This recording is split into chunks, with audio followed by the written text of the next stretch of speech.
Hey, you are listening to the Boston Celtics newsfeed. We are Celtics Roundtable, powered by CLNS Media. Welcome inside, everyone, to this very special edition where, thanks to our growing YouTube presence, we are now incorporating video into these podcasts. So if things are going well, you are hopefully now seeing us. Of course, you can still find us on the Boston Celtics newsfeed. Matt Ignal here alongside Jonathan Levy, Lucky's Pipe, and Celtics Hub's Sam Sheehan here to do one of our old staples, our rapid-fire question and answer show. So it's the offseason, and it's such a critical one for the Celtics. They have the number one pick, the ability to open up max cap space, and they're coming off an Eastern Conference Finals appearance. So, Sam, let's start with you. It's our strong suspicion here that the Celtics will try and get Gordon Hayward in green. The Celtics are pretty clearly going to pitch him on winning. So I asked this question: can Isaiah Thomas, Gordon Hayward, and an Al Horford core win a title, and when could they possibly do this? I'm inclined to think that, there is a scenario where those guys could win a title, but it just involves, some injuries. You would be banking on the team, sort of being a team that's a tier below, but ready if something weird happens, like you have Shaq and Kobe fighting or something like that. And that's when you get those teams, like the Detroit Pistons teams of old that end up, sneaking in and winning a title there. But, I think that the real benefit to that type of build scenario, too, is you don't have to sacrifice anything. You could end up rolling with the core you have right now. You don't have to trade anyone. So you could have a number one pick in Markelle Fultz developing, Jaylen Brown developing, whatever the 2018 Nets pick ends up becoming. And you would sort of be able to line up your contracts and the big money coming off the books. So as this old core is aging out, you can end up bringing in, it's about time to pay some of your young guys that you have developing underneath them. So it can be kind of a tricky way to have your cake and eat it too. The only difference I would say is that, you would have to make some decisions on Isaiah Thomas if he is going to want a full 5-year deal and not say like 3 years at the max. So what has to happen, guys, in order for the Celtics to pull this off? Like, are we talking like injury to one of Golden State stars, or maybe even adding like a Paul George or Jimmy Butler? Would that even get there? How does this happen for the Celtics? I think it's got to be a combination. I don't think that core is enough. I'm not sure an injury is enough too, but I think that core plus a star level Markelle Fultz might be enough. Markelle Fultz comes into the league fully realized or nearly realized by the end of year 2 is really a big time player. That could change the equation a fair amount. And then the core is more IT, Fultz and Hayward, with Horford being a fantastic number 4 guy. Even that isn't good enough to beat the Warriors right now and won't be in 2 years. But if then you mix in an injury, or maybe we say at the tail end of Horford's prime or contract, that team could maybe win a title if Fultz is what we want him to be. And Jaylen Brown also improves. And don't forget about the 2018 pick. But I think it takes like a village to beat the Warriors at this point, and probably the Cavs too. The Cavs aren't going anywhere for the next few years either, and I don't expect enough injuries to happen. I mean, it's going to take like double murder and suicide basically to take all these teams out, and then you're still fighting with the Wizards and the Spurs and a bunch of other really good teams. Lucky, you got anything to add there?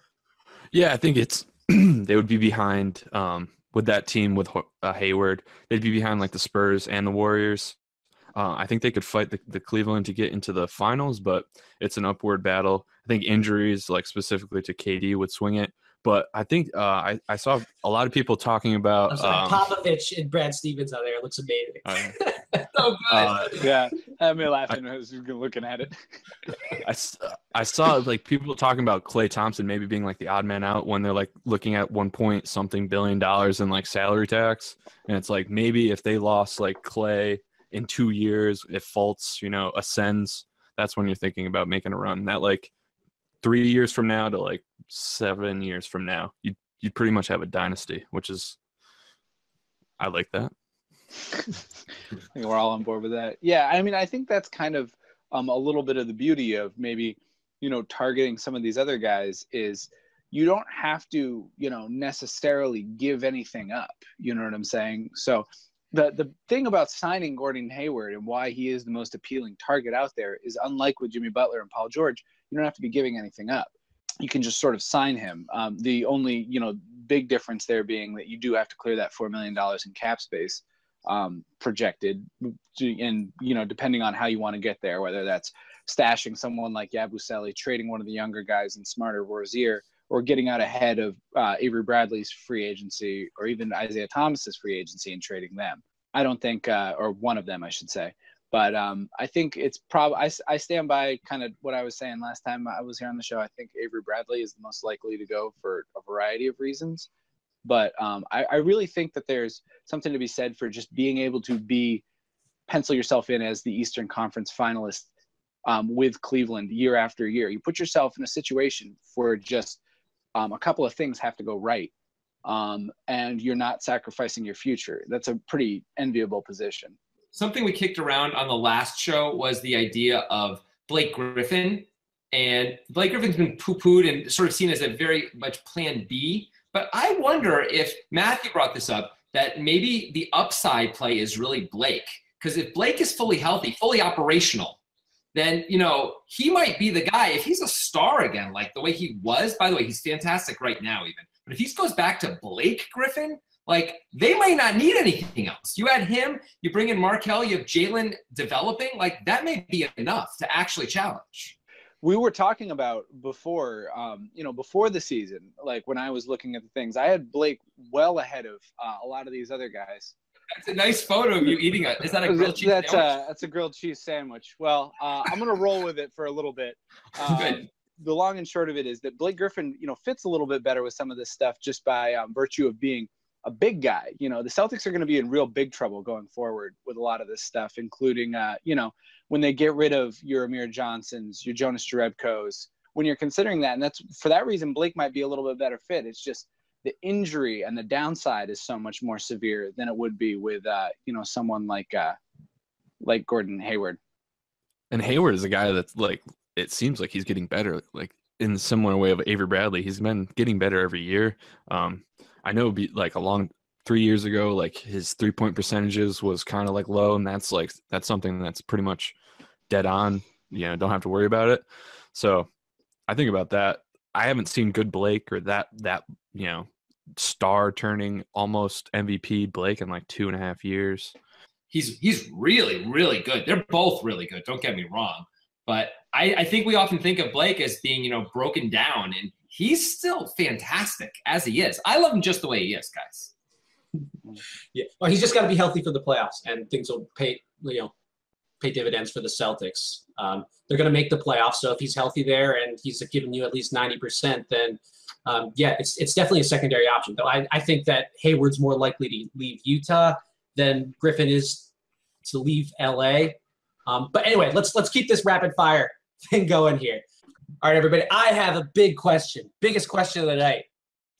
Where can you get the freshest ingredients delivered right to your door? Well, it's at HelloFresh, the meal kit delivery service that makes cooking more fun so you can focus on the whole experience and not just the final plate. Each week, HelloFresh collates delicious new recipes with step-by-step instructions designed to take around 30 minutes so that everyone from novices to seasoned home cooks short on time can make tasty meals.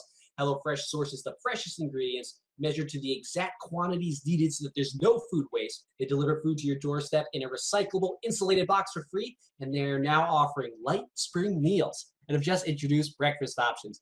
Now, the loyal listeners of CLNS Media will get a very special offer. Get this, because you are a loyal listener to the Boston Celtics newsfeed, use the promo code BEAT30 for $30 off after your first week of HelloFresh. Again, support the Celtics Roundtable and try HelloFresh for free. Simply visit HelloFresh.com and enter the promo code BEAT30. All right, so let's use this finals as like sort of a backdrop of what it takes to win an NBA championship. I don't know if any team's going to be in the future as good as the Warriors are right now. But if the Celtics, do get this IT Gordon Hayward, Al Horford core, and maybe they win a title, maybe they don't, but then they'll probably turn it over to something like that Markelle Fultz, Jaylen Brown, 18-pick core, and they can surround those guys with a supporting cast. It's a little early to judge, but how confident are we that type of core can win you a title in the future? Like, what has to happen? Like, do each of these guys have to reach like their 90th percentile outcomes, or what has to happen here? I mean, Levy, like you talked a little bit about like becoming the next Oklahoma City. I'm not sure if these guys are like necessarily Westbrook, Durant, and Harden here. It's a little bit more difficult to see. They're I guess I trust way like better. Jalen's. They're way better. Look, that's true. all three of them don't have to hit their 90 percentile outcome, but probably two of them do if you want to talk about titles, right? I mean, in my mind, it's Fultz is going to be the superstar. The 2018 pick is going to be the number 2 player, and Jalen's going to be the number 3 guy. Maybe Jalen will become even more than that. And certainly he could just bomb too still. He could just be okay at best and a fringe rotation player. But if Fultz isn't a superstar, the Celtics aren't winning titles unless they get very, very lucky, right? Am I crazy here, Lucky? No. Or the 2018 pick could be the number 1. I don't know. Yeah, and I think Fultz, he's played offensively in college as good as, anybody I've seen the last 5, or more years. So I think he has a good chance. Yeah. I think the whole point to the team, I don't know if you guys read Deja Cart's Celtics Hub piece the other day as part 2, where he's talking about, what the path to the championships, might be. And, his whole theory is that Danny Ainge is always looking for stars. He always plans his entire offseason, his whole plan around the acquisition of stars. And, if you look at it in terms of percentage points, like how likely of a percentage point chance is it that Markelle Fultz develops into that top 10 player?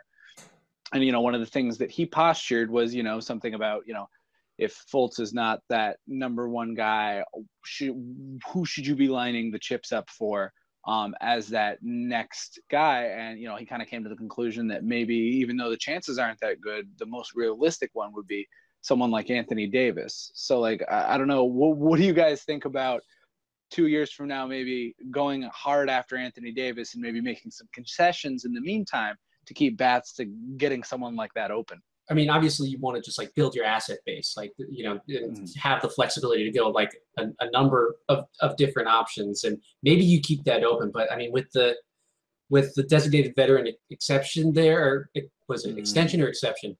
Yeah, I've heard it both ways. The DVE. DVE, yeah, there you go. Oh, that's going to be tough. I think you want to at least like keep that option open. I don't know if you like angle your entire future going in there. I mean, the Celtics at least have the luxury of time. They have the chance to see if Jaylen Brown is able to develop into this really efficient scorer and two-way player. They have a chance to see if Markelle Fultz can really be this number 1 option on a championship team. I mean, there were like 3 or 4 guys in the league who are able to reach that level. I think we saw it in, one of the best moments of the playoffs in the Houston-San Antonio series, where Greg Popovich of the Spurs kind of made a mockery of Harden. They're just kind of like holding their arms back, like behind their head, defending him and just like daring him, like, hey, try to draw a foul right now.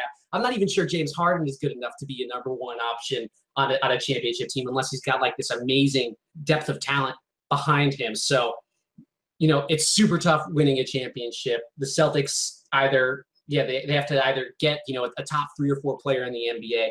I don't know if Markelle Fultz is ever going to reach that level. Or, I mean, conversely, you could just like develop this great like Pistons-like team, or maybe the Spurs 2014 or something like that to win a title. I don't know if you necessarily want to angle on that really low odds proposition of getting Anthony Davis. I might just trust the Nets to suck again and build around that core.